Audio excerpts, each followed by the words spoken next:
the Kiev Jewish Messianic Congregation retreat.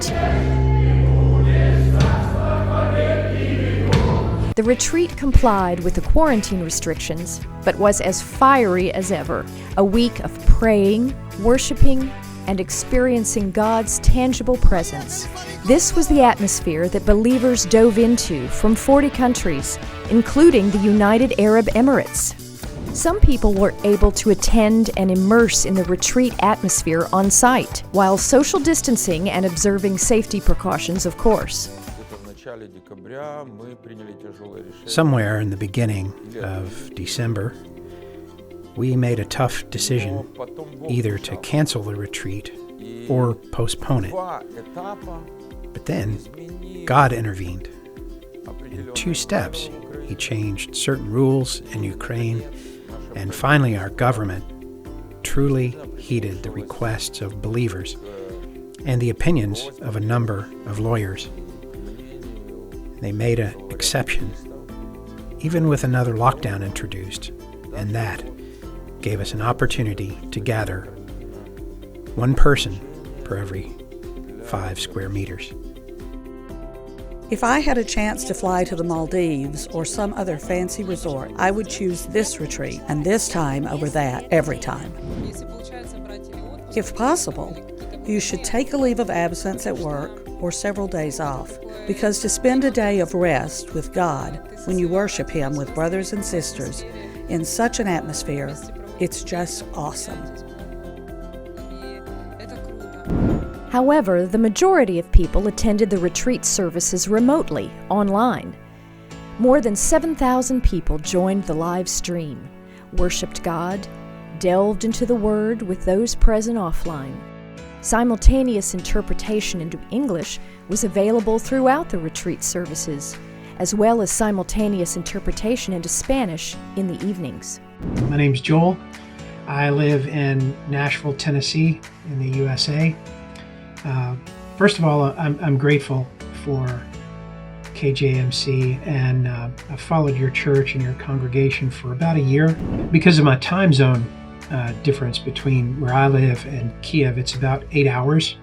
I decided to just join as soon as I could. I think the most impactful days were probably the last few days, maybe Thursday, Friday.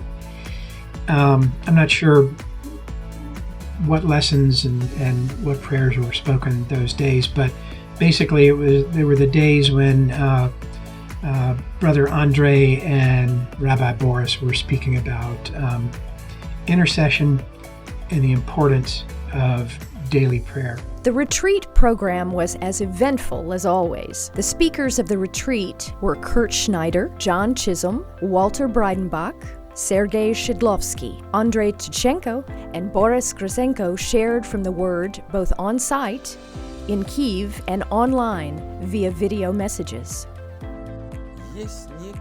There are certain resonating, I would say, spiritual pivot points. One of them is willingness to enter into the new, willingness to be renewed, willingness not to dwell on the past, on the old, and, we could say, being flexible for the Holy Spirit. The retreat attendees prayed in unity in the key issues of the present time. A great deal of time was devoted to praying for the United States of America. One of the key prayers at the retreat was the prayer against anti-Semitism and Nazism. By the way, an event devoted to praying against anti-Semitism on an international level will take place on January 23rd and 24th. Many online retreat attendees not only watched the services, but also left their prayer requests in the comments section below the streaming player. This is what happens. People who attend online usually write to us in the comment section below the streaming player. Part of our team interacts with them. These team members send the prayer request to other members of the team who pray, but it's not a corporate prayer for all and everything. We try to give personal calls to talk and pray thoroughly, if they are willing, of course. In between morning and evening sessions in the main hall, everyone had a chance to join various seminars. By the way, this year the seminar on relationships between the sexes was held in the format of a talk show. The host invited 3 couples. Their life experiences served as an example of how to deal with challenging family issues. And the talk show experts, rabbis and elders, provided their feedback. Very interesting format. I'd like to hand it to those families and to those who are about to become a family to talk so openly about their path, their relationship. A great deal of courage is required, since they were revealing some personal things in front of many other people. I believe it's important for others to understand that family life is not always a walk in the park as it may seem, but there's always a solution. We have our own family experience. We've raised 4 children. We have very fulfilling relationship experiences in our family, and we can share our experience with others. Use the time of lockdown to benefit yourself. And though the Winter Retreat 2021 is over, you can still register to watch the KJMC Retreat video recordings online.